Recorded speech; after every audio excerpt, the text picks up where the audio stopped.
interprète le forcené de Nietzsche.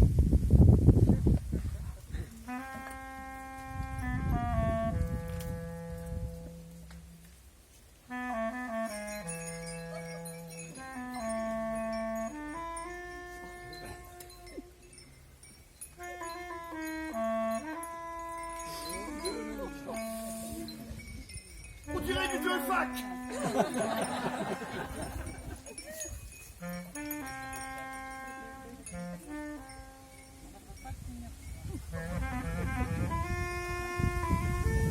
N'avez-vous pas entendu parler de ce forcené qui, en plein jour, avait allumé une lanterne et s'était mis à courir sur la place publique en criant sans cesse « Je cherche Dieu ! Je cherche Dieu !» Comme il se trouvait là beaucoup de ceux qui ne croyaient pas en Dieu, son cri provoqua une grande hilarité. « L'as-tu donc perdu ?» disait l'un. « S'est-il égaré comme un enfant? Ou bien s'est-il caché? A-t-il peur de nous? S'est-il embarqué? A-t-il émigré ?» Ainsi criaient et riaient-ils tous à tort et à travers.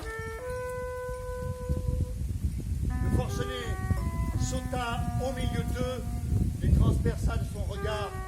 « Où est allé Dieu? Je vais vous le dire. Nous l'avons tué, vous et moi. Nous tous, nous sommes ces assassins.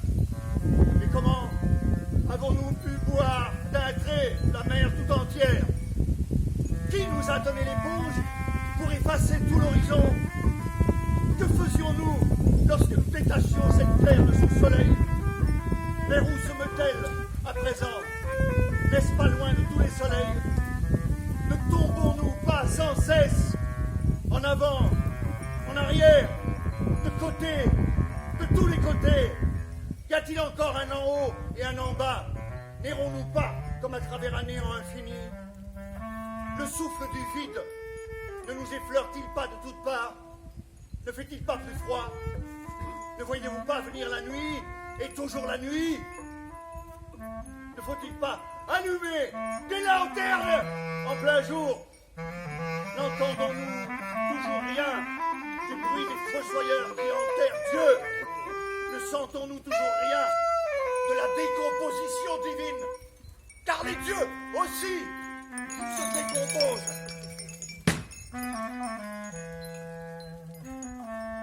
Dieu est mort, Dieu reste mort. Et c'est nous qui l'avons tué. Comment nous consolerons-nous, les meurtriers des meurtriers? Ce que le monde a possédé jusqu'à présent, le plus sacré et le plus puissant, a perdu son sang sous nos couteaux. Qui effacera de nous ce sang? Avec quelle eau nous purifierons-nous? Ne sommes-nous pas forcés de devenir nous-mêmes des dieux, pour du moins paraître dignes d'eux? Il n'y eut jamais acte plus grandiose, et ceux qui pourront naître après nous appartiendront, à cause de cet acte, à une histoire plus élevée que ne fut jamais toute histoire. Ici, le forcené se tue et regarda à nouveau ses auditeurs. Eux aussi se turent et le dévisagèrent. Enfin, il jeta à terre sa lanterne en sorte qu'elle se brisa en morceaux. Ça, je ne le ferai pas. Je viens trop tôt, dit-il. Mon temps n'est pas encore venu. Cet événement énorme est encore en route.